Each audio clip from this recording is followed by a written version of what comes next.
ಬೇಕೇ ಬೇಕು, ಬೇಕೇ ಬೇಕು. ಎಲ್ಲಿವರೆಗೂ ಹೋರಾಟ? ಎಲ್ಲಿವರೆಗೂ ಹೋರಾಟ? ಎಲ್ಲಿವರೆಗೂ ಹೋರಾಟ?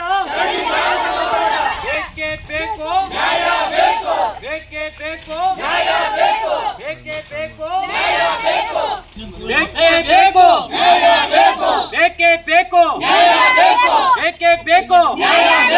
ಎಲ್ಲಿವರೆಗೂ ಹೋರಾಟ? ಎಲ್ಲಿವರೆಗೂ ಹೋರಾಟ? ಬೇಕೇ ಬೇಕು, ಬೇಕೇ ಬೇಕು, ಬೇಕು.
ದಪ್ಪ ಮಾಡ್ಬಿಡಿ ಸರ್.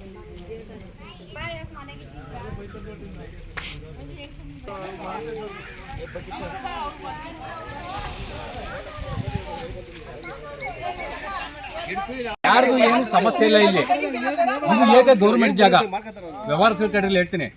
ಸರ್ಕಾರಿ ಸ್ವತ್ತಿದು, ನಾವೆಲ್ಲ ಇರೋದು ಸರ್ಕಾರಿ ಸ್ವತ್ತೊಳಗೆ ಗೋಮಾಳದೊಳಗೆ ಮನೆಗಳು ಕಟ್ಕೊಂಡಿರೋದು. ಇಲ್ಲಿ ಚರಂಡಿ ಮಾಡಕ್ಕೆ ಯಾರ್ದೇನು ಅಬ್ಜೆಕ್ಷನ್ ಐತೆ? ನಾನು ಕೇಳೋದು ಉದಾಹರಣೆ, ಯಾಕಪ್ಪ ಅಬ್ಜೆಕ್ಷನ್ ಮಾಡ್ಕೊಂಡು ಹೋಗಿ ಮುಂದಕ್ಕೆ ಬಿಡ್ರಿ. ನೋಡ ಕಾಂಪೌಂಡ್ ಪಕ್ಕದಾಗ ಏಕ ಜಾಗ ಇದೆ, ಕೆಳಗಡಿಕೆ ನೀರಿಂದು ನಕಾಶಿ ದಾರಿ ಇದೆ.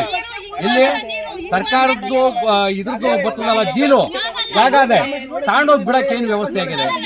ಎಲ್ಲ ಬರೀ ದುಡ್ಡುಗಳು ಇರೋರು ಬಂಡವಾಳ ಶಾಹಿಗಳು ಸೇರ್ಕೊಂಡ್ಬಿಟ್ಟಿಲ್ಲಿ ಅವ್ಯವಸ್ಥೆ ಮಾಡಿ ಸುಮಾರು 70-80 ಮನೆಯವ್ರೆ. ಎಲ್ಲ ಏನಕ್ಕೂ ಇಲ್ದವ್ರು ಎಲ್ಲ ಬಡವರು ಬಂದ್ಬಿಟ್ಟು ಇಲ್ಲಿ ನೋಡಿ ಈ ವ್ಯವಸ್ಥೆ ಮಾಡ್ತಾರೆ. ಏನ್ ಮಾಡೋದು? ಯಾರಿಂದ ಸಮಸ್ಯೆ ಆಗ್ತದೆ? ಯಾರಿಂದ ಅಂದ್ರೆ ಪಂಚಾಯತ್ ಮಾಡ್ತಾ ಇಲ್ವಲ್ಲ, ಮೆಂಬರ್ಗಳು ಅಧ್ಯಕ್ಷರುಗಳು ಯಾರು ಮಾಡ್ತಾ ಇಲ್ಲ.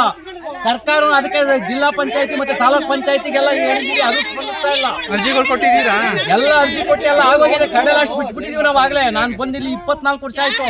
24 ವರ್ಷದಿಂದ ಓಡಾಡಿ ಸಾಕಾಗ್ಬಿಟ್ಟು ಎಲ್ಲಾರನ್ನು ಬಿಟ್ಬಿಟ್ಟಿದೀವಿ. ಯಾವ ಸಮಸ್ಯೆನೂ ಇಲ್ಲಿ ಸರ್ಕಾರ ಸ್ವತ್ನ ಮಾಡಕ್ ಏನಾಗೈತಪ್ಪ?